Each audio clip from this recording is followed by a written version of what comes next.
Bon, moi j'ai envie de vous remercier aussi de m'avoir invitée parce que c'est pour moi une grande première vu que je suis... Oui, c'est la première fois que je foule le sol de la Réunion, donc c'est quand même extrêmement... je vais en profiter même pour prendre quelques jours de vacances en plus. Voilà. Alors rythme et tempo, voilà. Bon, me présenter vite fait peut-être quand même, je sais pas, vous savez d'où je viens ou pas? Ça fait écho à du temps aussi, cela, parce que moi je suis une vieille sage-femme. J'ai fait mes études il y a fort longtemps, je ne dirais pas depuis quand, à Paris. Et puis un beau jour, j'ai donc bien instruite dans l'art de prendre en charge la maternité, n'est-ce pas? Puisque c'était à l'époque vraiment de l'installation massive, je dirais, de l'accouchement dirigé, de toute une série de choses comme ça qui allaient mettre tout à coup hors de danger toute femme et tout nouveau-né parce que la médecine allait faire des miracles. Grosso modo, c'est... Voilà. Et puis, très rapidement, parce que j'ai dû travailler 3 ans à l'hôpital, nous avons décidé de quitter la région, enfin Paris et sa région, pour aller s'installer, vivre à la campagne. Alors si je vous dis, ça va vous faire rigoler, que je suis partie plutôt pour élever des chèvres que de pratiquer l'art de la sage-femme. Et voilà que tout à coup, à peine avais-je posé un orteil sur ce département de province dans lequel nous nous sommes installés, est arrivée la première demande d'accouchement à domicile. J'ai cru que le sol se dérobait sous mes pas, tant j'étais instruite de la dangerosité de la mise au monde. Et voilà que tout à coup, on me demandait de faire quelque chose que j'avais cru aboli de manière définitive, qui n'était qu'une référence à un autrefois qu'avaient vécu nos mères et grands-mères.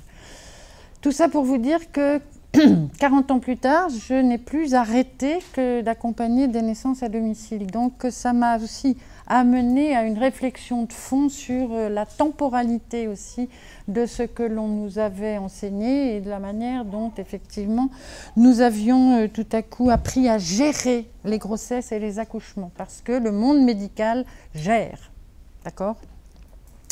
Donc la temporalité dans cette affaire, parce que donc un peu délirer autour du temps, m'a amené aussi à beaucoup de réflexions finalement sur ce temps qui nous est donné quand nous sommes enceintes et que nous attendons un enfant, le temps qui nous est contraint quand on est une sage-femme et que l'on nous dit par exemple que madame doit, à partir du moment où elle est arrivée à un stade donné de sa dilatation du col de son utérus, j'oublie, il va falloir qu'elle avance d'1 centimètre par heure, faute de quoi on pourrait bien l'amener à être un peu plus rapide. Alors aujourd'hui, on est juste en train de se demander si c'est pour organiser le service ou si ça a un intérêt quelconque pour l'enfant à naître et pour sa mère. Temporalité, c'est aussi quelque chose qui a à voir avec le temps d'une grossesse.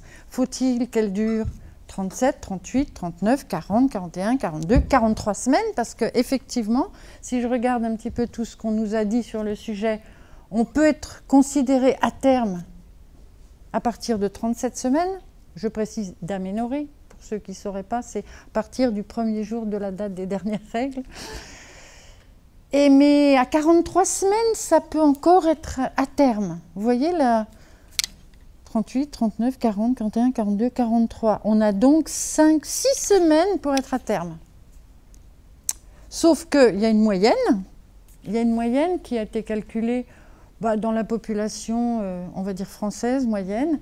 Et sur la courbe de gauche, vous savez, c'est quel est le plus grand nombre de personnes qui accouchent à ce moment-là. On a considéré que c'était 41 plus 4, je crois. Je crois, parce que finalement, ça me passe un peu depuis quelques années. Mais tout cela a des conséquences dans l'accompagnement aujourd'hui, ou dans le rituel, je dirais, qui est médical, bien ficelé, qui nous indique qu'aujourd'hui, voilà, il faut être dans les clous, sinon on pourrait bien se voir interpellé, surtout quand on dépasse le 41 plus 4, parce qu'avant, Avant, ça peut arranger tout le monde parce que du coup, on ne va pas avoir à attendre. Mais quand c'est après, ça finit par poser quelques petits problèmes. Et c'est comme ça qu'on voit apparaître des angoisses, inquiétudes, pressions, tout ce que vous voulez, parce que nous aurions dépassé la date qu'on a décidé qui était la bonne. Donc voilà encore quelque chose au niveau du temps. Donc le temps, vous voyez bien, il y a le temps pour devenir parent. Alors, il ne faut pas être trop jeune, il ne faut pas être trop vieux, parce qu'il y a des bornes là aussi, des bornes que le monde médical, sous la haute autorité de santé, a posées comme étant avant 17 ans, on est trop jeune, alors on est à haut risque. Après 35, je crois, je ne sais même plus exactement à quel moment la borne suivante est posée, mais enfin c'est clair que, voilà. C'est peut-être en train de changer un petit peu, mais il y a une époque où je me souviens qu'à 32 ans, on était une primipare âgée tout de même.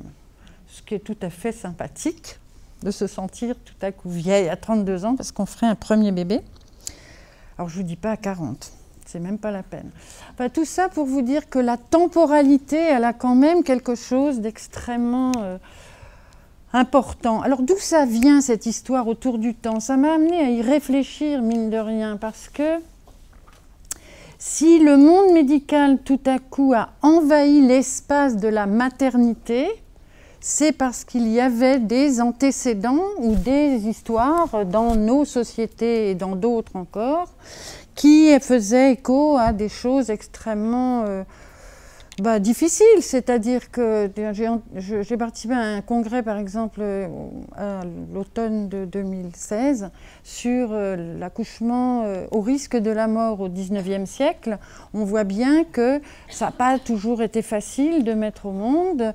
Ça a été parfois jalonné de morts maternelles, de morts d'enfants. Enfin, vous voyez, tout ça, c'est pas très rigolo.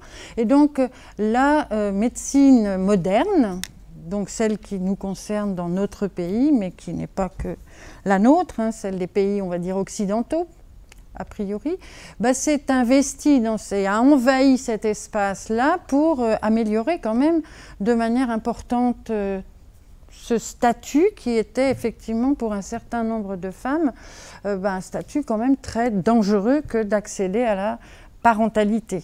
Donc, ça veut dire que des progrès absolument géniaux ont eu lieu et que ces progrès géniaux vont apporter quand même une très très nette amélioration. Et ça veut dire que maintenant, c'est devenu quand même assez exceptionnel, même si, voilà, ça ne veut pas dire que ça n'arrive plus jamais. Mais c'est devenu quand même exceptionnel que de mettre au monde un enfant soit dangereux pour sa propre vie, pour la grosse majorité des femmes. Donc le temps, il le jouait contre nous, enfin, je dirais nous, l'ensemble de la communauté des femmes, dans une période de nos sociétés, notamment au 19e jusqu'au 20e, début du 20e siècle, je dirais bien même en France, jusqu'à ce qu'il y ait un vrai programme de santé publique qui soit mis en œuvre, ce qui n'est pas si ancien que cela, puisque c'est l'avènement de la sécurité sociale qui a été à l'origine, je dirais, de toute cette modernisation du système de soins, en prenant en charge donc les soins de prévention, normalement, les soins de surveillance de la grossesse, qui ont permis d'éliminer un certain nombre de pathologies et autres, ou sinon, si ce n'est les éliminer, au moins les accompagner de telle sorte que ça ne puisse pas devenir un danger mortel pour les femmes qui en étaient porteuses. Je pense à toutes ces femmes qui avaient, par exemple, une cardiopathie et qui pouvaient être... Enfin, il y a des femmes qui avaient des maladies, il y en a toujours, plus ou moins, mais enfin, elles sont prises en charge différemment. Et pour toutes celles-là, devenir mère est devenu, je dirais, possible, alors qu'à une époque, ça ne l'était pas. Donc, il est hors de question, effectivement, de diaboliser toutes ces évolutions de la médecine qui ont été vraiment à l'origine d'une très très nette amélioration des conditions de naissance. Sauf que là, depuis, on va dire, ça date au moins de quand est-ce qu'il était ministre, M. Kouchner? 2001. Il avait déjà à ce moment-là dit haut et clair que nous ne faisions pas assez bien pour les personnes qui en avaient besoin et beaucoup trop pour celles qui n'en avaient pas besoin. Ça veut dire qu'on a basculé dans une espèce d'excès de prise en charge et de maîtrise, je dirais, de la mise au monde qui finit par avoir quelques effets pervers, on va dire. Ça veut dire quoi? Si je reviens sur la temporalité de la durée d'une grossesse, si on cadre, si on met tout le monde dans la même case et qu'on décide parce que, arithmétiquement parlant, on basculerait dans une grossesse prolongée à partir d'un temps X, 41 plus 4, sans tenir compte du temps qu'il faut à chacun, parce qu'il faut du temps pour chaque grossesse, qui n'est pas le même que celui de la voisine. Il faut peut-être aussi, pour chaque enfant qui vient au monde, un temps différent de son frère, sa sœur, et des voisins, là aussi. Eh bien, si on met tout le monde dans le même cadre et qu'on ne peut pas en sortir, eh bien, on va faire des propositions, bien entendu, thérapeutiques, notamment celle de déclencher les accouchements pour rester dans les clous, si je puis dire. Sauf que ça, c'est pas sans inconvénient aussi. Encore faudrait-il qu'à chaque fois que nous proposons un déclenchement, il y ait des bonnes raisons de le faire. Sinon, on peut s'interroger sur, en effet, les motifs réellement médicaux et peut-être pointer du doigt que ces motifs pourraient bien être plus organisationnels que finalement médicaux. Et puis, sauf qu'au passage, ces interventions ne sont pas non plus sans être... avoir des effets secondaires qui sont parfois pas très bien mesurés, notamment par les parents qui vont le subir, parce que pour les professionnels, c'est une histoire, pour les parents, c'en est une autre, effectivement. Et qu'aujourd'hui, on sait que, petit 1, on sait surtout qu'on ne sait pas déclencher un accouchement quand il n'est pas à son terme. Ça, la médecine, avec un tout petit peu d'humilité, peut enfin le reconnaître. Autrement dit, déclencher un accouchement peut être à risque si on n'est pas du tout dans la temporalité dont avait besoin cet enfant-là pour se mettre au monde, d'accord? Donc ça, c'est quelque chose qu'il est utile et important de revisiter. Parce qu'un déclenchement ne fonctionne finalement que quand l'œuf était mûr, j'ai envie de dire, c'est-à-dire quand le placenta avait baissé la garde et laissait finalement les hormones maternelles et l'aller-retour entre l'enfant et sa mère se jouer de manière efficace. Si ça n'est pas le moment, si l'interdit, je dirais, placentaire a mis son interdit ou l'a posé, nos déclenchements ne vont pas fonctionner. Et ils ne fonctionneront tellement pas qu'on finira par une césarienne parce que l'enfant ne supportera pas tout à coup. Alors certes, on va le sauver, hein, on va éviter les catastrophes liées à cela, mais néanmoins, on peut s'interroger sur est-ce que c'était vraiment malin de le déclencher, est-ce qu'on n'aurait pas pu attendre quelques jours de plus. Ça fait partie de toutes ces questions qui sont la normalisation de ce processus vivant qu'est la mise au monde d'un enfant, peut-elle finalement être à ce point normalisé au point que tout le monde soit dans l'obligation de suivre le même chemin que les autres. Donc tout ça a des effets, je dirais, pervers qui ne sont pas forcément très très bien mesurés. Après, qu'est-ce qu'on pourrait dire autour de cette temporalité aussi? Il y a celle de chaque mise au monde. Vous avez des femmes qui vont avoir besoin parfois de pause, pendant leur accouchement. On démarre, puis tout à coup, paf, on s'arrête pour se reposer. L'utérus arrête de se contracter. À l'hôpital, c'est quasi interdit ce truc-là. On passe aux cytocines pour venir tout à coup redonner un coup de punch là, cet utérus qui nous ferait tout à coup... Alors, de temps en temps, cette ocytocine, elle a été miraculeusement utile pour se sortir de certaines situations un peu compliquées. Voilà. Mais de là, l'utiliser pour chaque accouchement, parce que l'accouchement dirigé, c'est une prise en charge dès que la dame arrive et ça s'enchaîne, on n'a plus le droit de s'arrêter en quelque sorte. C'est vraiment, je vous racontais l'histoire d'1 centimètre par heure, sauf que là maintenant on est enfin en train de se rendre à l'évidence que tout le monde n'a pas forcément le même tempo pour mettre au monde son petit. Que chaque petit enfant peut avoir lui aussi quelque chose à nous en dire et à imposer à sa mère dans l'ordre de ce temps qu'il lui faut pour venir au monde sans dommage. Parce que, encore une fois, les vieilles histoires du siècle passé qui ont fait qu'en effet, mettre 3 jours ou 1 semaine à accoucher était un danger majeur parce qu'il y avait probablement un obstacle que nous n'avions pas su repérer, identifier, diagnostiquer, et que ça aboutissait évidemment à des catastrophes. Mais de là à passer à l'extrême contraire et à ne plus laisser le temps qu'il faut à chacun pour se mettre au monde, parce que j'ai envie aussi d'ajouter quelque chose, c'est qu'une femme accouche, bien sûr, mais c'est son enfant qui se met au monde. Chacun a un, je dirais, travail particulier à faire dans cette affaire. C'est probablement l'enfant, tout au moins, dans toutes les observations que j'ai pu faire, ça me laisse aucun doute que c'est l'enfant qui donne le signal du départ. Donc, clairement, quand on intervient sur ce départ de l'enfant, s'il n'y est pas prêt, on risque peut-être plus de faire des erreurs. Mais tout ça, vous voyez bien, c'est fondé sur des histoires anciennes et qu'il est urgent de remettre en question aujourd'hui. Voilà. Donc toutes ces histoires de temps, on est aussi dans un temps, dans une société où on voudrait avoir fini avant de commencer, où il faudra voir tout de suite. Si on pouvait réduire les grossesses à 1 mois, pourquoi pas? Parce que c'est long, hein, 9 mois. Et puis ça devient encombrant, et puis enfin tout ce que voilà. Et donc dans ce monde qui est toujours très pressé, qui veut toujours aller plus vite, il est devenu difficile de prendre du temps pour mettre au monde. Il est devenu difficile de laisser à nos enfants le temps qu'il leur faut pour se mettre au monde. Donc voilà, l'accouchement respecté, ben, ce serait, alors c'est selon moi, puis après je vous passerai la parole parce que je ne vais pas papoter comme ça pendant 1 heure. Mais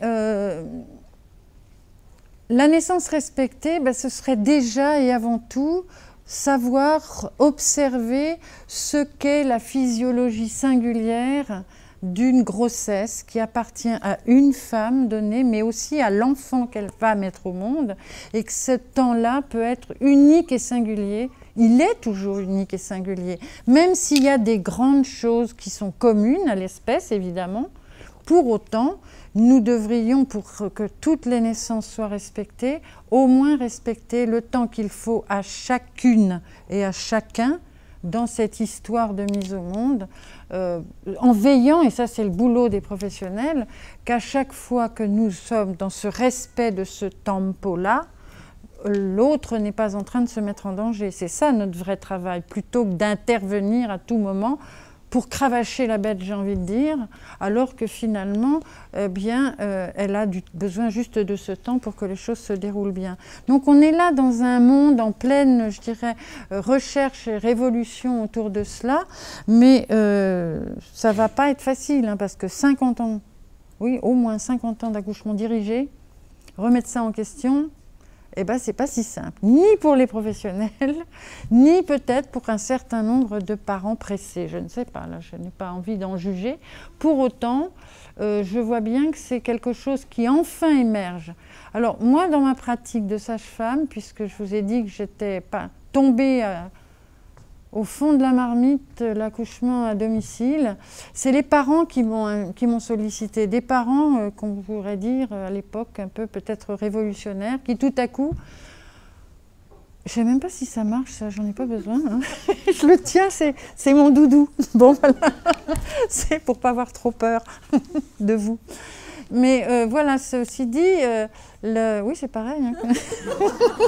Il serait temps que je m'en rende compte. Moi, vraiment, quand on m'a demandé ça, mais je me suis dit, mais et s'il m'arrive ci, et s'il m'arrive ça? On m'a enseigné la peur à l'hôpital, clairement.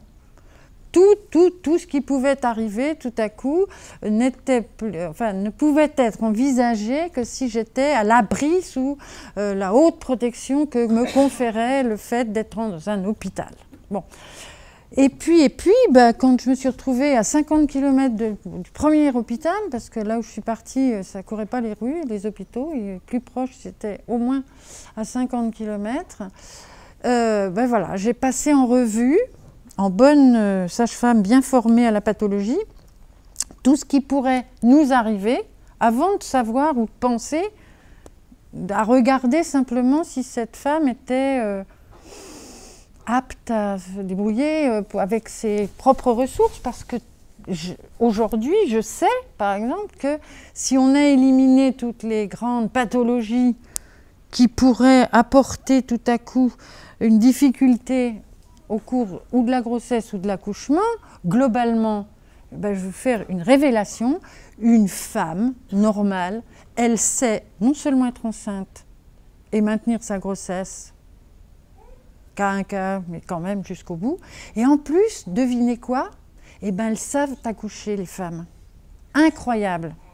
Sans syntocinon, sans rupture de la poche des os, sans toute une série de machins là, qui viennent les empêcher de vivre à leur rythme le déroulement de la mise au monde de leurs enfants. Et ça, c'est une découverte absolument fabuleuse. Mais regardez bien qu'on a passé toutes nos énergies dans le monde médical, et c'était normal de le faire à une époque donnée, pour essayer de sauver les femmes d'un risque majeur. Mais ce qui a été le plus efficace, et ça certains le disent avec honnêteté, notamment parmi les médecins, c'est que la plus grande évolution, c'est en fait l'arrivée des antibiotiques. Donc ça commence à dater, parce que ça a permis de limiter, enfin, quand c'est toute la découverte de la transmission des bactéries et des infections. Vous avez entendu parler de ces fameuses infections puerpérales qui a tué des quantités de personnes et qui étaient véhiculées par les professionnels de santé. Donc, quand on a découvert l'asepsie, petit 1, petit 2, les antibiotiques, et que tout à coup aussi sont arrivés des produits suffisamment fiables pour pouvoir anesthésier correctement les femmes pour faire des césariennes, c'est ça qui a été à l'œuvre essentiellement pour changer l'ambiance générale de l'obstétrique et donc permettre une plus grande sécurité. Mais les obstétriciens et les sages-femmes, bon si, les obstétriciens parce qu'ils font des césariennes, mais les sages-femmes aussi sont embarquées dans cette espèce de recherche systématique de pathologie au lieu d'accompagner finalement ce qui est la physiologie. Et là, nous voilà tous embarqués dans une espèce de maîtrise et du temps et du corps, et qu'il est urgent aujourd'hui de redonner à chacun, je dirais, sa part de compétences dans cette affaire. Nous, notre travail, encore une fois, c'est de superviser qu'effectivement la femme se sent suffisamment en sécurité personnelle, en sécurité, suffisamment en confiance dans ses propres capacités et compétences à être enceinte et à mettre au monde, plutôt que d'ingérer en permanence avec des objets extérieurs, qu'ils soient médicamenteux ou instrumentaux. Voilà. Et donc ça, c'est vraiment pour l'avenir ce que je pourrais souhaiter de meilleur à toute l'humanité féminine porteuse de ce merveilleux projet de perpétrer la vie. Bon, puis maintenant, à vous. Je veux bien répondre à vos questions. Sur mon expérience à moi, personnelle, pas en tant que professionnelle, pour moi, la naissance respectée, c'est surtout la naissance que veut le couple, en fait. Comme vous l'avez dit, chaque couple a sa propre confiance en soi, et puis son besoin de sécurité plus ou moins important. Et du coup, je pense qu'il faut leur donner le maximum de possibilités pour qu'ils puissent se sentir au mieux dans cette expérience, en fait. Alors, ça fait toujours un peu peur quand on va accoucher pour la première fois, je pense. Comment est-ce que... l'idée que j'ai, c'est que je ne me sens absolument pas capable, moi, de rassurer qui que ce soit. Au nom de quoi, tout à coup, je pourrais me sentir capable de rassurer quelqu'un. Par contre, ce qui me paraît essentiel, c'est d'aller lancer des pistes qui permettent à l'autre de se sentir rassuré dans ses propres compétences. Ça veut donc dire que l'a priori, me semble-t-il, serait bien que si je me place du côté d'une sage-femme qui a l'audace de prétendre préparer quelqu'un à son accouchement, eh bien c'est effectivement d'explorer avec chaque couple, chaque femme, chaque homme qui l'accompagne, quel serait le rêve le plus parfait de ce qu'ils aimeraient par rapport à leur parentalité, et qu'à partir de ce rêve, aller explorer le comment ils imaginent pouvoir le réaliser et de quelle aide ils pensent avoir besoin. Parce que se sentir rassuré ou en sécurité, on peut l'être on peut l'être uniquement parce que le lieu dans lequel nous nous rendons ferait un petit peu, comment dire, jouerait ce rôle voilà, je vais à l'hôpital donc je suis en sécurité. Ça veut strictement rien dire, ça va tellement dépendre de sur qui je vais tomber, de l'activité de ce jour-là, etc., etc. Mais est-ce que ça m'a permis de travailler sur mes capacités à me sentir en sécurité? Donc c'est autour de ça, c'est-à-dire c'est complètement individuel. Qu'est-ce qui peut me permettre de me sentir en sécurité? Et moi j'ai l'idée que plus on est plus on a compris intimement dans son corps combien nous sommes capables d'être enceinte, capables de mettre au monde, avec des ressources qui m'appartiennent. Ça veut dire qu'il y a une nuance énorme entre je suis prise en charge ou je me prends en charge. Me prendre en charge, c'est me reconnaître ces compétences-là. Ce n'est pas les confier à qui que ce soit d'autre. Que ce soit une sage-femme, un médecin, ou encore mieux, à l'institution dans laquelle je me rends. Ça veut donc dire que chaque parent, à la lumière de de sa culture personnelle, de ses histoires personnelles, en termes de familial, de tout ce que vous voulez, doit aussi faire cette espèce d'introspection de qu'est-ce qui, au final, me donne de la sécurité. Si il y a urgence à y réfléchir quand on confie ça à des inconnus. Même si l'inconnu devient un peu plus connu parce qu'on va l'avoir vu pendant un certain nombre de rencontres pendant la grossesse. Pour autant, nous ne pouvons pas, et ça c'est d'une manière beaucoup plus générale, je crois, nous ne pouvons pas confier notre sécurité aux autres, fondamentalement. Je vous rejoins sur un point où ce que vous dites c'est essentiel. On entend souvent, je pense que ça va aller, merci. On entend souvent les femmes qui disent « la sage-femme qui m'a accouchée ». Alors, c'est des mots, mais je reprends toujours en disant « non ». Qui t'a accompagné à accoucher, parce que tu as accouché seule, je veux dire, la personne, c'est toi qui as fait le boulot, quoi. Donc ça rebondit vraiment sur ce que...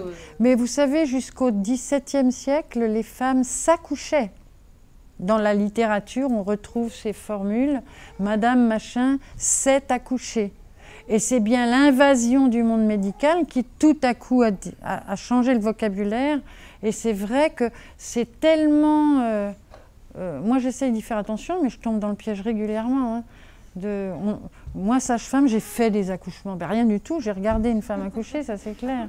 Ben oui, mais ça fait partie du langage par lequel on est rattrapé. Je te remercie d'avoir fait cette... Au fait, je tutoie tout le monde, excusez-moi, mais bon. Ah bon, ça va.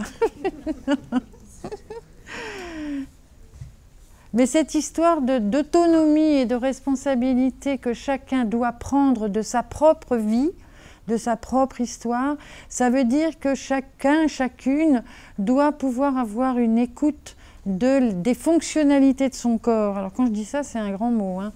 Mais on est tous capables, vraiment tous capables, de sentir si on est bien ou si on n'est pas bien, si ça tourne rond ou pas rond dans notre organisme. Par contre, quand on sent que ça ne tourne pas rond, on ne sait pas comment le nommer. Et là, on peut apporter un peu d'aide pour essayer de comprendre. Je vous écoute. Je pense qu'il faudrait avant tout déconditionner la femme tu accoucheras dans la douleur. entre guillemets, et donc reconditionner et apprendre à la femme qu'elle est capable, qu'elle en est capable, lui donner des outils, lui fournir des outils pour prendre en effet conscience de son corps pour accoucher avec ses justes ressources. Dans son cerveau primitif, dans sa bulle, dans sa femme sauvage. Oui, parce que femme sauvage dans un pays industrialisé et très moderne, ça le fait pas. Ça le fait pas. Comment est-ce que... moi, ce qui me paraît important, c'est effectivement de renvoyer... Alors, l'histoire de la douleur, ça, c'est aussi quelque chose... Tu accoucheras dans la douleur. Je ne sais pas si vous avez vu passer... Il y a un bouquin qui a été écrit par une personne que je connais, sage-femme d'ailleurs, et qui a une particularité, c'est d'être religieuse. Elle fait partie d'une communauté religieuse catholique en Belgique. Elle a écrit un livre sur le thème, justement, de l'accouchement dans la douleur, au sens biblique. Ça ne veut pas dire avoir mal dans son corps, forcément. Je veux dire, c'est une métaphore qui a été reprise, probablement et complètement dévoyée de ses sens bibliques notamment, mais d'origine. Maintenant, l'accouchement aujourd'hui, j'ai envie de dire que dans un déroulement naturel d'un accouchement, la douleur n'est pas obligatoire et que ce qui la rend présente et parfois insupportable, c'est souvent un environnement inadapté. Parce qu'il y a un temps, dans un accouchement, et je vais résumer un petit peu, mais puisqu'on est dans les temporalités, il y a un temps pour la mise en mouvement, je dirais. Tout à coup, il y a ce temps de la grossesse, dont j'ai déjà dit qu'il était un peu élastique suivant si on ne l'affiche pas sur une échelle où on veut mettre tout le monde au même endroit. Mais pendant un accouchement, il y a un temps que j'appellerais de mise en mouvement, de mise en route, où la femme va peut-être se rendre à l'évidence que tiens, ça y est, le grand moment est venu, je vais sans doute accoucher, parce qu'elle a des sensations qui tout à coup deviennent plus présentes. Et puis, on les a nommées douleurs, comme s'il n'y avait pas d'autres mots. Mais il y a des femmes, elles ne sont pas nombreuses, qui nomment pas ça forcément douleur. Et qui, sentent qu'il y a quelque chose de différent par rapport... Voilà, un accouchement se fait avec des contractions de l'utérus. Tout le monde sait ça. D'accord ? Bon, les contractions de l'utérus, depuis la première heure, je dirais, de la grossesse, c'est-à-dire dès que l'œuf qui a migré de l'ovaire, de la trompe, enfin je ne sais pas où ils se sont rencontrés, ces deux-là, c'est peut-être à mi-chemin, enfin dès que l'œuf est arrivé dans la cavité utérine, qu'il a été envahi, enfin qu'il s'est niché, nidé on appelle, dans la cavité utérine, cet œuf va créer toutes ces annexes, le placenta, etc. Et ce qu'il faut ajouter, c'est que dès lors, cet utérus devient éminemment plus contractile qu'il ne l'est en dehors de la grossesse. Parce qu'il se contracte aussi, c'est un muscle, en dehors de la grossesse. Mais il est tellement tassé sur lui-même, tellement rapetissé avec des fibres complètement tassées, que ça se sent à peine, sauf celles qui ont des règles douloureuses. Mais donc, dès que la femme est enceinte, elle est bombardée de contractions. C'est une fonction naturelle de son muscle. Donc pendant toute la grossesse, il y a des contractions. Elles ne font pas accoucher, ça se saurait. Il y a d'ailleurs plein de femmes qu'on met au repos parce qu'elles ont des contractions alors qu'elles sont archi-normales. Ça, c'est un autre sujet. Ça aussi fait partie de la temporalité. Mais ceci étant, un utérus, ça se contracte. Pourquoi diable, au moment de l'accouchement, ces contractions deviennent plus repérables ? C'est pour ne pas perdre son petit au supermarché, par exemple. Enfin, ça a une fonction. Bon, je sais, je suis un peu abusive dans mes propos. Mais ça veut dire que ces contractions, si tout à coup on les perçoit différemment, c'est aussi un signal que des choses sont en train de se préparer. Et des fois, ça se prépare au cours quasiment du 9e mois. Pas comme ça du jour au lendemain. Puis ça va monter progressivement en puissance et devenir de plus en plus présent, repérable, jusqu'au moment où ça va peut-être ne pas s'arrêter. C'est-à-dire qu'on voit qu'il y a un enchaînement et que cet enchaînement a plutôt tendance à monter. Et là, il y a quelque chose qui s'est mis en place progressivement qui fait écho à « ça y est, on va se mettre à accoucher probablement ». Et dans ce temps-là qui est du repérage, eh bien ça peut durer, je parle d'un mois, mais ça peut durer 24, 48 heures, un temps où c'est de plus en plus présent, mais où on n'est pas encore parti vraiment dans la dynamique. Professionnellement, on va parler de phase de latence et de phase active, par exemple. Bon. Eh bien, si je reviens à la douleur, chacune, par rapport à ses croyances et à ses perceptions propres, va trouver que c'est douloureux ou pas. Par contre, au cours d'un accouchement, et quand on bascule dans une phase dite active, elle est précédée souvent, pas à chaque fois non plus, mais très souvent, par une phase hyper violente, on va dire ça comme ça. Parce que de la violence, il y en a. C'est pas rien de mettre au monde, hein, c'est vraiment une tornade. Hein, dans le corps d'une femme, voilà, dans tout ce que ça enclenche en termes corporels et aussi émotionnels et mentaux. Mais donc, dans ce temps-là, il y a un temps au cours duquel il est utile, j'ai envie de dire, que ça fasse très mal. Parce que ça a une fonction aussi, cette douleur-là, tout à coup, qui devient insupportable. Ça ne dure pas très longtemps. C'est le moment, tiens, où on dit « vive la péridurale ». Et là, eh ben, on ne basculera jamais dans l'autre phase qui vient tout à coup relayer ce moment extrêmement difficile et douloureux, parce que le corps est tellement merveilleusement bien fichu que quand on a trop mal, ben vous savez ce qui est fait? Il a une réponse tout de suite. Il vous bombarde d'endorphines. Et après, c'est le pilotage automatique. Hein. On ne peut plus s'en passer. On est complètement endorphiné. On ronfle même entre deux contractions, et puis on ne se souvient plus de rien quand on a fini, sauf du bonheur absolument gigantesque, tout à coup, parce qu'on se réveille un peu au moment où le bébé va sortir quand même.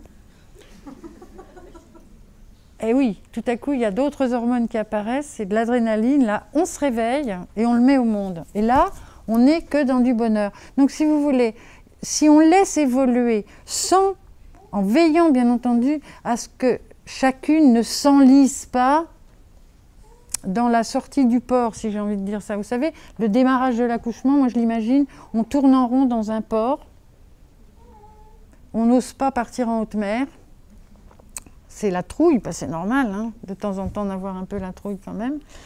Et donc nous, les professionnels, on va les sortir, là, les pousser, sortir du port, et là elles vont avoir tellement peur et tellement mal que merci, parce que tout à coup, les endorphines vont arriver. Donc, vous voyez, tout est prévu, finalement. Maintenant, s'il y en a une qui ne veut pas sortir, qu'on est obligé de pousser, et puis qui revient, et puis, enfin bref, il y a de temps en temps des femmes qui ont besoin de cette aide-là, je ne suis pas contre, hein, mais je veux dire que c'est aussi parce qu'on les aura accompagnées et qu'elles se sentiront en sécurité qu'elles vont pouvoir sortir. Ça veut dire aussi que cette douleur, elle a du sens, voilà. Mais une fois qu'elle a basculer dans autre chose, elle n'a plus de raison d'être, tout au moins, pas de la même manière et surtout pas de manière insupportable, quoi. Donc la douleur pendant l'accouchement, c'est pas du début jusqu'à la fin, sur un accouchement physiologique. Voilà. Maintenant, quand on vous bombarde des ocytocides de synthèse, les endorphines ne viennent pas jouer le même rôle. Enfin, je veux dire, dès qu'on injecte des choses dans l'organisme, ça empêche l'organisme de produire ses propres hormones. Donc forcément, ça n'a pas les mêmes effets. Ni sur la dame, ni sur le petit, évidemment. Voilà. Et donc la douleur, elle a une fonction, et cette fonction, elle est effectivement éminemment utile et importante pour basculer dans cet état de conscience modifiée, je dirais. Puis alors, juste une petite aparté, vous savez que l'ocytocine, c'est une hormone qui est sécrétée par le cerveau, féminin notamment, mais pas que, hein, les hommes aussi, ils en fabriquent, même s'ils n'accouchent pas. Parce que c'est une hormone de jouissance. Donc c'est la même quand vous faites l'amour et que vous avez un orgasme, vous fabriquez tous c'est grâce à l'ocytocine. Donc je veux dire que c'est quand même quelque chose qui a un rôle apaisant, réconfortant, enfin quelque chose. Cette hormone est fabuleuse au final. Ben, c'est pas la même chose quand vous avez la même hormone mais de synthèse, quoi. Au prétexte qu'il faudrait aller plus vite pour mettre au monde son petit, alors que finalement on peut avoir fait une pause. Donc je parlais du temps de nouveau, mais dans cette période de mise en route, et même après, une fois qu'on a basculé, de temps en temps, il y a des femmes qui s'arrêtent de travailler, enfin que de travailler. Leur utérus s'arrête de travailler. À chaque fois, on devrait prendre le temps de regarder si c'est dangereux ou pas. En clair, moi j'ai fini par avoir des points de repère très simples. Hein. Si l'utérus travaille bien, avec l'intensité suffisante, avec le rythme qui va avec, et que ça n'avance pas, c'est un problème sur lequel je dois intervenir. Mais si ça n'avance plus parce qu'il n'y a plus de moteur, on attend qu'il redémarre le moteur. Il y a zéro danger, ni pour la mère, ni pour l'enfant, évidemment. Et ce temps-là, eh bien, il nous est souvent volé, reconnaissons-le, quand il s'agit d'accouchements modernes et d'accouchements, dirigés. Voilà. Bon, une autre question? Autour du temps et autour d'autre chose, c'est comme vous voulez. Oui? En fait, c'est par rapport vous avez demandé quelle était notre conception de l'accouchement. Bon, ma grand-mère, elle a accouché à domicile. Ma mère, ils sont de Sillaos, hein, donc voilà. Ma mère, elle a accouché en hôpital ou pas, sur la route. Voilà. Donc c'était deux façons de voir différentes. Il n'y a pas eu plus de pertes d'un côté que de l'autre. Et moi personnellement, je me rappelle toujours qu'on a une partie animale, justement primitive, et une partie humaine. Donc cette partie primitive, comme vous avez dit, le corps est bien fait, donc on est fait pour ça, sinon ça n'existerait pas. Et donc il faut laisser aussi justement le corps s'exprimer et faire ce qu'il a à faire. Mais c'est vrai que le côté humain fait que justement on peut bénéficier d'un accompagnement, ce qui ne se fait pas chez les animaux. Donc c'est en quoi l'apport humain, justement, il va faciliter l'accouchement? Est-ce que c'est vraiment sur l'ordre du médical ou est-ce que c'est effectivement, comme vous dites, sur la confiance en soi, sur la gestion du stress, sur l'accompagnement tout au long de la grossesse? Enfin, moi, je vois là qu'on m'a dit le test de glucose, c'est dégoûtant, voilà. J'ai avalé ça cul sec, c'est passé comme un verre d'eau. Donc, c'est pareil pour la douleur. On me dit beaucoup de choses, mais finalement, quand ça se passe, pour moi, je le vis à ma façon. Donc, j'ai envie de garder cette expérience personnelle de la grossesse et de la maternité. Ce qui est génial, c'est qu'effectivement, ça glisse comme l'eau sur les plumes du canard pour vous. Ça n'a pas l'air de vous atteindre. Et c'est tant mieux.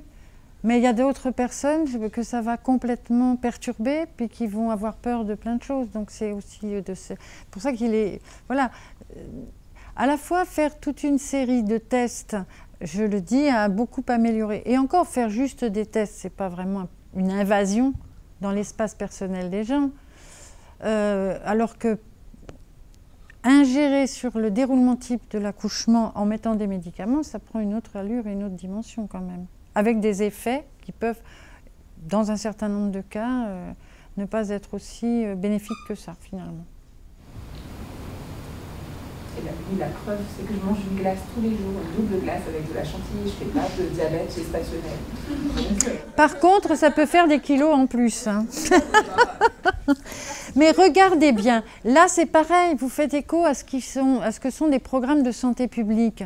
Ils sont utiles et nécessaires, ces programmes de santé publique. Aujourd'hui, dans nos pays développés, comment dirais-je, la tare la plus grande contre laquelle le monde va devoir lutter, c'est l'obésité, qui est source de plein de problèmes, et notamment de diabète et compagnie.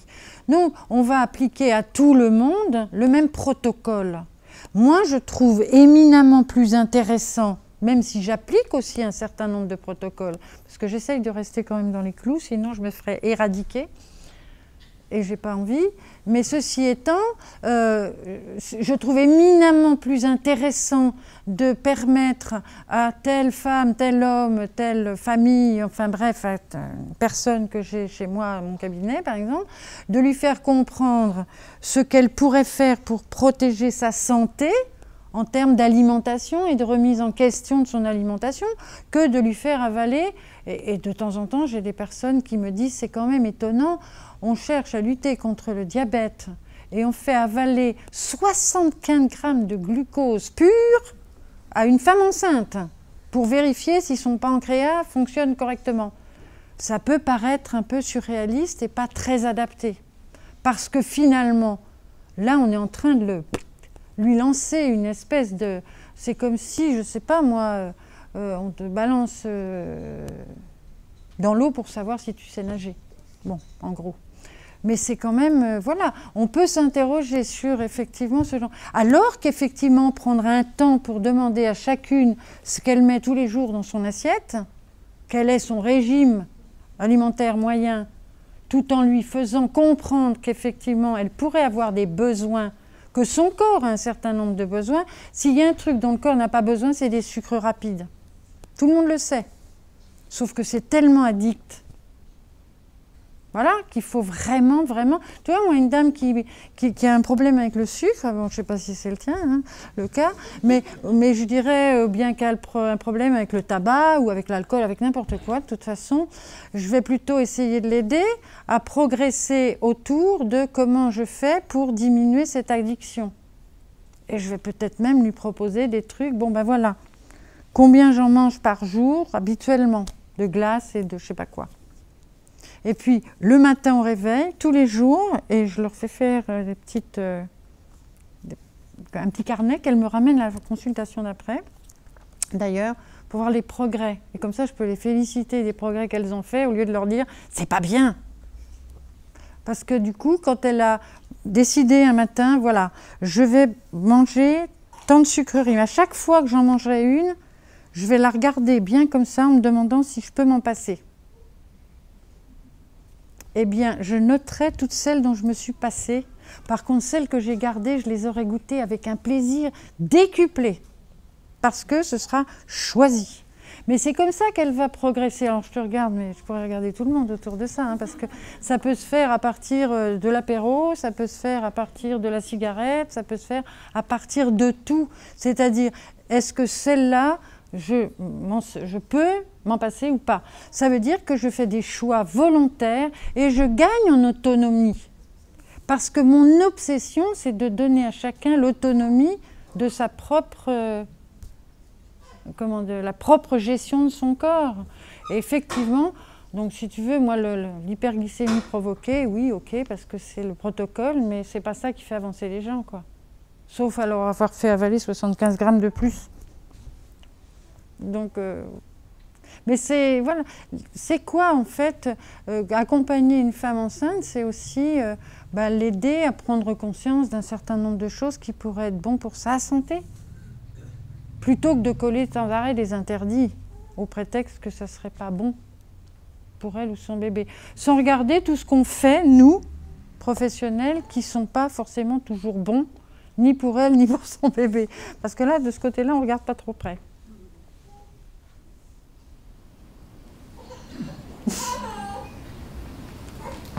Oui, moi c'était la question parce que écouter les envies des couples, moi je trouve que c'est compliqué dans la mesure où on ne sait pas et qu'on a cette séance de préparation à l'accouchement et que c'est intéressant, mais on a l'impression que le savoir est du côté de l'hôpital. Il faut arrêter de vous laisser embobiner, d'accord?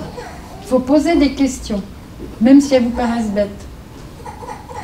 Je sais pas qu'est-ce que... Là, en fait, moi j'ai appris en étant enceinte justement et en m'inscrivant avec Manao que l'accouchement physiologique en réalité c'est tout ce que ne fait pas l'hôpital. Ah ben il y en a. Il y en a qui accouchent physiologiquement à l'hôpital quand même, faut pas que... Voilà. Mais comment est-ce que je peux dire?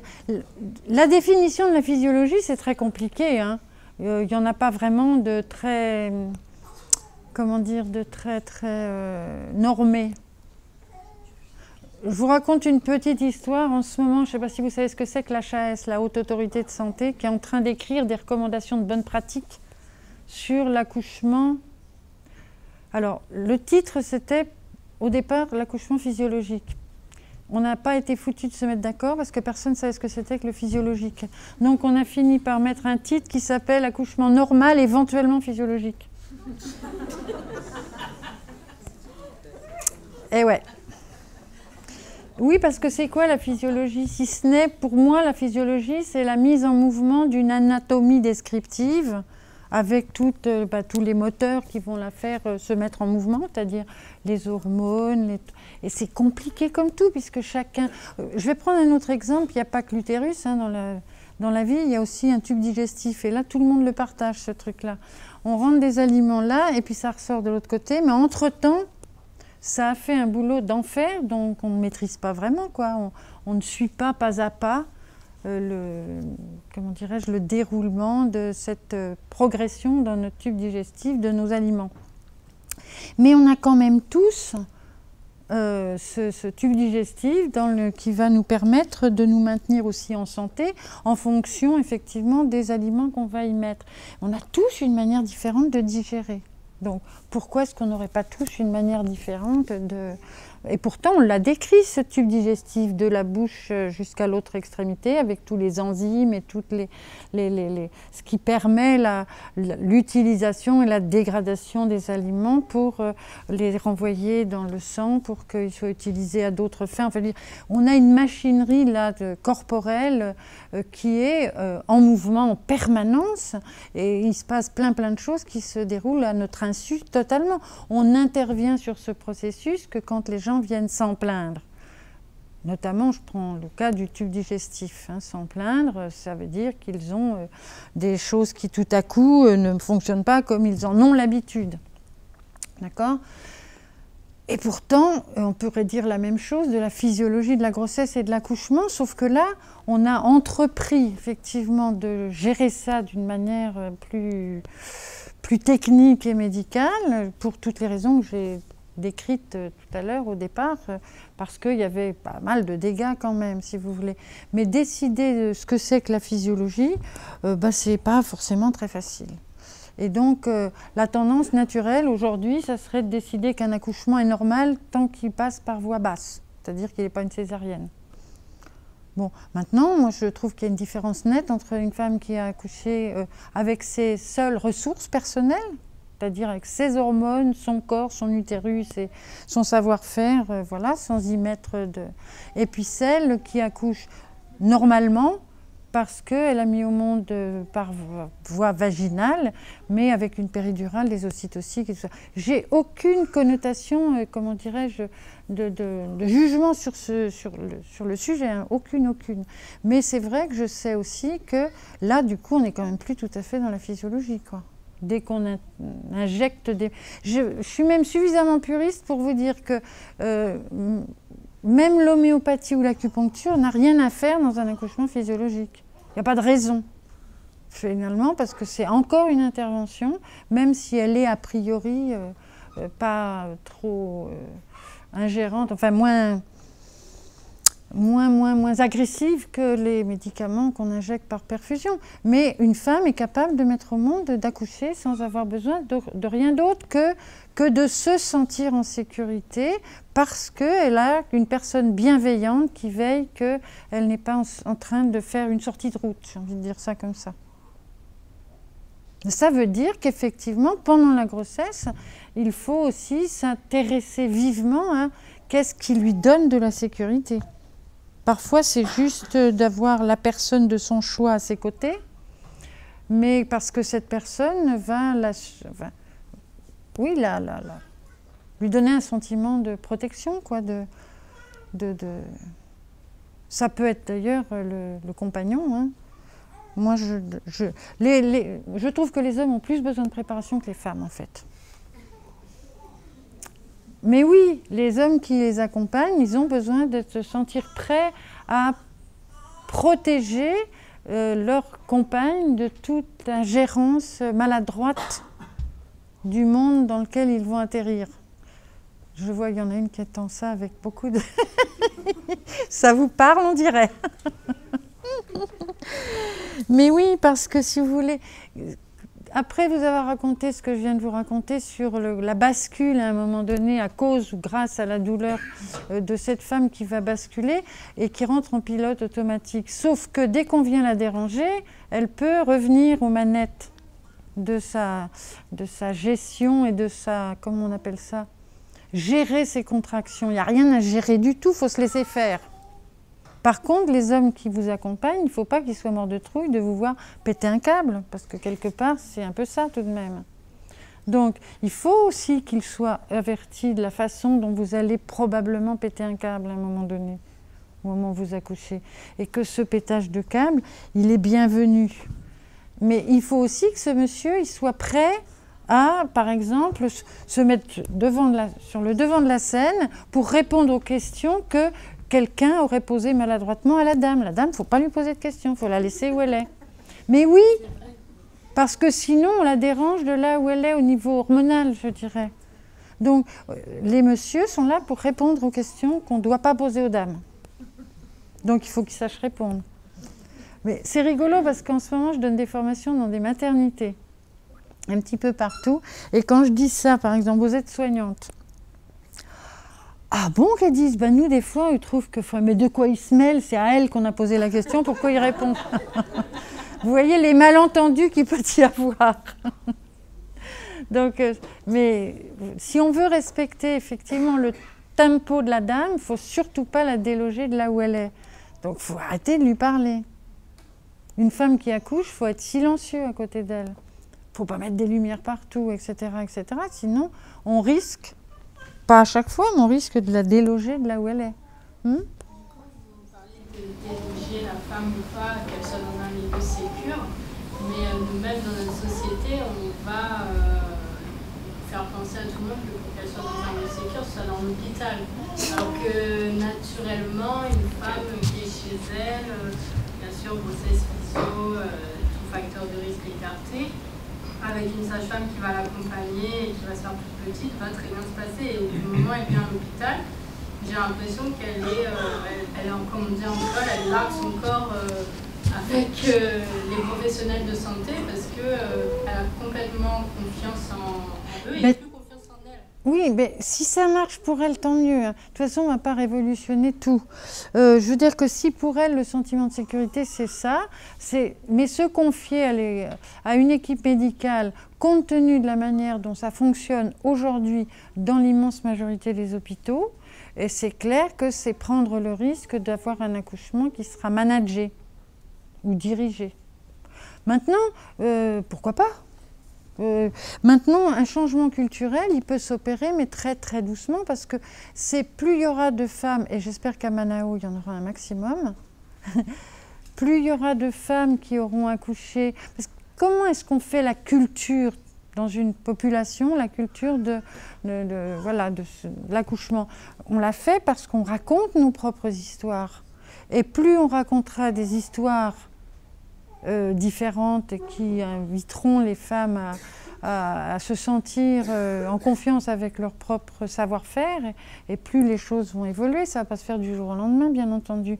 Ce que je voulais noter, souligner surtout, c'est qu'en 50 ans, on est passé d'une maternité éventuellement dangereuse qu'on ne surveillait pas et qui, du coup, avait des effets parfois très dangereux, à un excès de prise en charge. Et dans cet excès de prise en charge, on ne va pas rebasculer du jour au lendemain dans tout le monde accouche chez elle. Non, on ne reviendra pas en arrière. On ne reviendra pas à cela parce qu'il y a aussi des bénéfices à pouvoir aller accoucher dans un lieu dédié. Mais il n'empêche que j'ai envie de mettre tout le monde en garde sur une fausse sécurité que conférerait ce fait d'aller dans un autre lieu. Voilà. Parce que ce n'est pas ça qui fait la vraie sécurité. La vraie vie, ce n'est pas dans un hôpital. Et du coup, la sécurité, elle doit au maximum être fondée sur une sécurité intérieure. Et j'ai envie d'ajouter de nouveau, parce que je l'ai déjà dit, un accouchement, ça ne se gère pas, par la dame tout au moins, puisqu'à un moment donné, il faut qu'elle bascule dans « je me laisse faire » en toute confiance, à la fois en mon corps et en mon bébé qui sait lui aussi se mettre au monde. Donc on est dans un autre paradigme, vraiment. Et cet autre paradigme, eh bien, nous invite aussi les professionnels à revoir notre copie, quoi. Parce que nous sommes aussi, alors, les bonnes sages-femmes, les bons médecins, tous les professionnels de santé sont particulièrement sensibles à le vouloir faire pour sauver la planète et l'humanité en entier. Hein. Qu'est-ce qu'on est c'est tellement gratifiant de s'entendre dire que sans nous, on n'aurait pas réussi. C'est tellement gratifiant d'être presque adulé par nos clients. Sauf qu'on n'y est pour rien. Et que finalement, rendre à César ce qui lui appartient est sans doute éminemment plus efficace, quoi, pour faire évoluer aussi toute une société, quoi. Mais bon, voilà, hein, on y va à petits pas, on fait comme on peut, le mieux qu'on peut. Mais oui, à la fois, nous n'avons pas, les professionnels de santé, à prendre en charge et nous devons donner à tous ceux qui viennent nous voir le sentiment qu'ils sont capables de faire les choses sans, voilà, juste avec notre supervision. Parce que ça, je ne suis pas en train de dire qu'il n'y a pas besoin de professionnels de santé. Hein. Ce n'est pas du tout ça. Mais par contre, que ce professionnel de santé, encore une fois, qu'il soit médecin, sage-femme ou n'importe quoi d'autre, c'est bien parce qu'on a des connaissances sur cette physiologie qu'on est capable de s'apercevoir qu'à un moment donné, on serait en train de sortir des clous et qu'on va pouvoir rectifier le tir. Donc je ne dis pas que c'est inutile. Hein. Mais ce qui n'est pas utile, c'est de ne pas faire le discernement de la nécessité d'intervention et de quelque chose qui donne du temps au temps, voilà, sans mettre en danger quiconque. Et c'est pas exactement la même chose. Et du coup, vous dites que c'est un long processus de changement pour ces mentalités, et pourquoi ne pas revenir à la base et intervenir dans les écoles de sages-femmes? Parce qu'il faudrait qu'on nous y invite.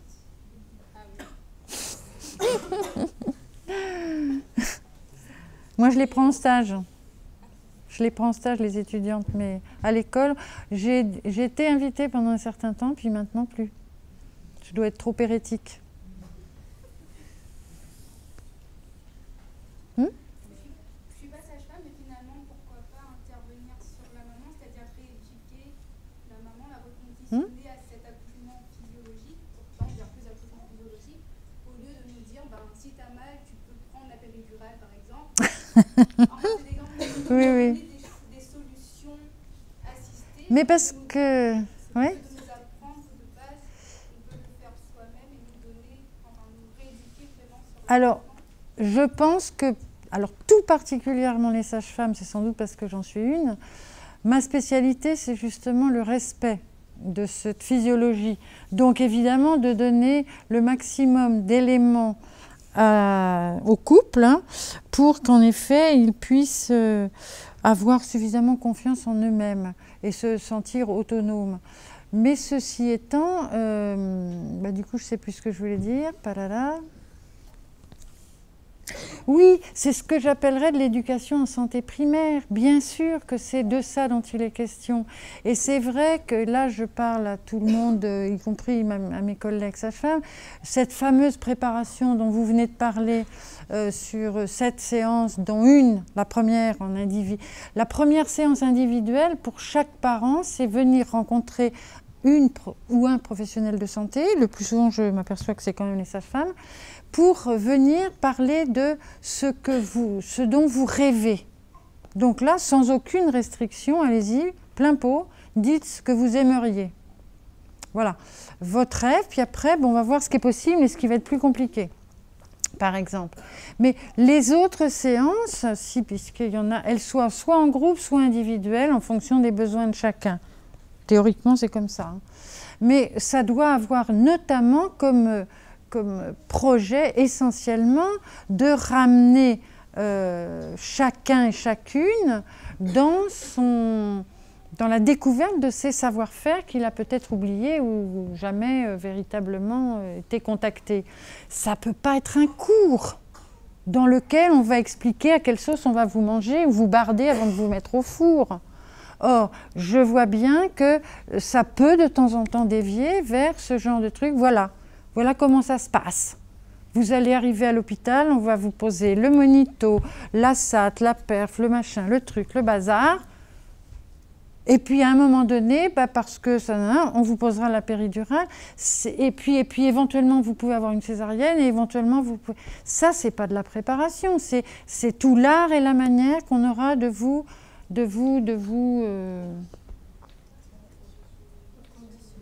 je sais pas, enfin bref, de vous prendre en charge. Voilà, c'est le mot. De vous prendre en charge. Mais ça vous donne aucune enfin, pas vraiment d'outils pour traverser les tempêtes que vous allez traverser. Voilà. Et les tempêtes, moi j'ai envie de... Parce que regardez bien, je vous ai fait un petit schéma très rapide. Il y a le démarrage, où il ne faut surtout pas se mettre à tourner en rond, faute de quoi ça n'avancerait pas. Puis il y a l'entrée en haute mer avec des grosses turbulences de vagues, où là on pourrait penser que l'on va s'y perdre ou s'y noyer, sauf qu'à ce moment-là on n'est plus aucunement consciente de ce qui se passe et du coup on se laisse faire. Mais donc ça veut dire que s'il y a douleur, il y a douleur parce que une contraction, paraît-il, fait mal. Je dis paraît-il parce que, voilà, c'est violent, ça peut être... Mais une contraction, moi, mes préparations à la naissance, pour les parents, elles se résument à de plus en plus de choses très concises. Ce qui est difficile pendant un accouchement, c'est les contractions, qui sont soi-disant douloureuses. Une contraction, ça dure un temps X, qui est rarement plus d'1 minute. D'accord ? Au cours d'un accouchement, qu'il dure 24-48 heures, il y a de toute façon 2 fois plus de temps de repos que de temps de contraction. Sinon, ça ne peut pas marcher. Ça, c'est valable dans le corps. Vous marchez, vous avez une alternance de contraction-relâchement. Sinon, ça n'avance pas, vous restez sur place. Bon. Pour l'accouchement, c'est un muscle, c'est la même chose. Donc, la seule chose à apprendre à une dame, c'est comment récupérer entre 2 contractions. En fait, plutôt que s'attaquer à la sensation douloureuse d'une contraction, c'est de s'occuper plutôt de comment, hop, je redescends au repos complet. Et ça, je vais le confier aux hommes qui vous accompagnent, leur apprendre sous la main, sentir quand est-ce que la contraction est arrivée à son sommet pour aider sa compagne à redescendre. Ça, c'est la toute première chose, parce qu'il faut s'occuper du repos et pas de la contraction. La contraction, même si ça fait mal, on la traverse comme on peut, on ne la gère pas. Je prends souvent des métaphores. Monter, je ne sais pas, ici, qu'est-ce qu'il y a comme grande côte? Il y en a plein. Piton des Neiges, allons-y, à bicyclette. À mi-côte, vous allez, si vous n'êtes pas très bien entraîné, par exemple, vous allez appeler au secours. S'il y a la voiture balai, vous la prenez. C'est pas possible. Bon. Par contre, si vous avez quelqu'un à côté de vous qui vous encourage, vous allez y arriver, oui, c'est bien, là, là, là. Bon, ça, c'est le rôle du monsieur à côté. Et puis, qui vous dit, en arrivant au sommet, ça y est, on y est au sommet, maintenant tu descends en roue libre. Parce que quand vous arrêtez de pédaler, vous vous reposez déjà. Donc, votre contraction, vous l'avez montée comme vous pouvez. Mais par contre, vous descendez en roue libre et jusqu'en bas de la côte, vous ne vous arrêtez pas à mi-côte. Donc, toutes les dames qui ont mal entre 2 contractions, elles ont un besoin d'aide impérieux. Et ce besoin d'aide, eh bien moi, je le confie aux hommes qui les accompagnent. C'est-à-dire que dès que c'est eux qui prennent... Alors après, si elles ont un monito qui leur dit que la contraction elle est en train de redescendre, c'est encore plus facile. Mais c'est d'effectivement... moi, ma préparation, je vous dis, pour gérer la douleur, ça boute exclusivement là-dessus. Il n'y a pas de bonne manière, sauf la péridurale, pour monter la côte, de toute façon. Donc, il faut la monter comme on peut. En râlant, en criant, en bougeant, en se recroquevillant. Enfin, on fait comme on peut. Puis, ce n'est pas toujours la même attitude d'une contraction. Par contre, ce qui est impératif, c'est de redescendre, pouf, pouf, jusqu'en bas de la côte. Et entre deux, on n'a plus mal du tout. Et ce qui n'est pas normal, c'est d'avoir encore mal entre deux. Et c'est là où il y a besoin d'aide urgente. Bon, c'est simple, finalement. C'est extrêmement simple. Et vous savez, pendant un accouchement, ne pas parler à une femme.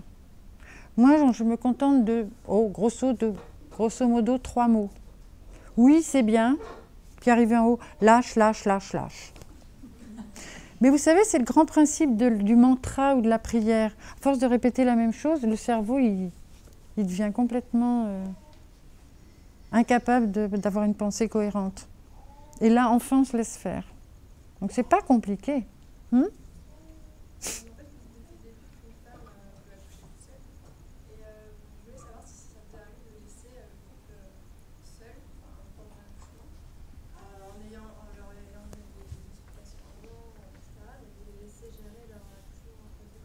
Déjà, je leur ai demandé de ne pas apprendre à gérer, ça ne se gère pas. Petit 1. Ça, c'est comme je ne fais pas d'accouchement. Mais oui, souvent, moi, c'est au bruit qu'elles font que je vais savoir s'il faut que j'y aille ou pas. Ou si on m'appelle. Mais ce n'est pas obligé d'être le nez dessus pour... voilà. Oui, ça peut arriver, ça dépend vraiment des situations.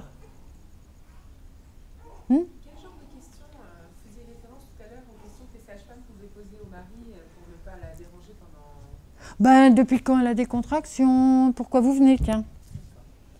Ça fait combien de temps qu'elle a des contractions? Oui, on fait des questions banales qu'on pose toujours quand la dame arrive dans un lieu, que ce soit à la maison de naissance ou à l'hôpital. Ou quand j'arrive chez eux, je ne vais pas aller poser la question à la dame, mais je vais plutôt poser la question à celui qui m'accueille. Il fait le bilan, en fait. Il fait le bilan. Oui, il dit là où il en est de son vécu aussi, de ce qui... Voilà. Parce qu'il y a non seulement les contractions, mais il y a émotionnellement pourquoi est-ce qu'on est parti de chez soi, ou bien pourquoi est-ce qu'on a appelé la sage-femme.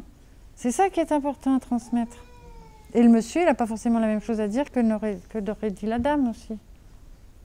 Parce que lui, il a observé. On parle de la confiance de la femme, mais il faut que le professionnel il ait confiance. Et dans notre formation initiale, on n'est pas du tout préparé à avoir cette confiance dans la capacité de la femme à faire face. Eh bien, c'est ça qu'il faut apprendre. Oui. Actuellement, c'est pas ce qu'on apprend en école de sage-femme. Je sais bien, mais qu'est-ce que vous voulez que je vous dise? Moi, j'ai l'impression d'avoir découvert ça au fil des années. Et si je suis là en train de vous en parler comme ça, c'est que j'ai quelques années derrière moi d'observation qui m'ont amené à ces remises en question sur...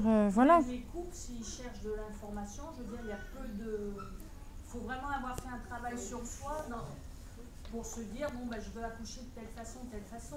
Parce que si on regarde tous les moyens par lesquels on peut s'informer, on ne va pas franchement trouver... je ne sais pas. Oui, on raconte beaucoup de choses et peut-être pas assez l'essentiel. L'essentiel est beaucoup plus simple. Quand je vous dis qu'effectivement, moi, ma préparation, ça va être surtout de les faire réfléchir sur le temps de repos, plutôt que sur la contraction. C'est vrai que je n'ai pas entendu souvent ce genre de... Voilà, parce que au fil du temps, je me suis rendu compte qu'une contraction, ça ne se gère pas. Ça ne va pas d'être... Il ne faut pas la gérer. Voilà. Et donc, par contre, gérer le repos, c'est éminemment plus important. Parce que c'est comme ça qu'on peut aller loin. Si on sait se reposer. Si je suis caricaturale, si on ne se repose pas entre deux contractions, je peux faire monter le tonus de base et puis je finis par de la contracture, ça avance plus du tout. Et puis voilà. Et puis ça fait très très mal, et ainsi de suite. Et là, si on rentre dans la porte à tourniquet, on ne s'en sort plus. Maintenant, moi je veux dire que chacun et chacune, qu'on soit futur parent, qu'on soit professionnel de santé, je veux dire, tout ce que nous observons chaque jour de notre vie est une occasion de nous remettre en question, d'aller regarder et d'essayer de comprendre pourquoi ça marche comme ci, pourquoi ça marche comme ça. Donc c'est autant de curiosité qui nous permet d'avoir envie de changer quelque chose, même si on a reçu au départ un enseignement qui n'allait pas dans ce sens. Par contre, moi je ne regrette pas tout ce que j'ai appris quand même, qui sont des bases anatomo-physiologiques, qui me servent encore. Maintenant, c'est le comment je m'en sers pour accompagner finalement un processus qui est éminemment naturel et spontané si on n'y met pas trop de bâtons dans les roues, quoi. Maintenant, il y a toute cette histoire émotionnelle, simplement pour rappeler qu'une femme qui va accoucher, et c'est pour ça qu'il ne faut pas la déranger là où elle est, c'est qu'elle ne peut sécréter ces hormones qui vont lui permettre d'accoucher que si elle n'est pas perturbée émotionnellement. pour ça que rien que partir de chez elle, ça la perturbe. Mais si elle arrive dans un endroit extrêmement apaisant et nos attitudes professionnelles vont pouvoir apporter de l'apaisement ou au contraire de l'agitation, ça va déjà complètement changer la donne, quoi.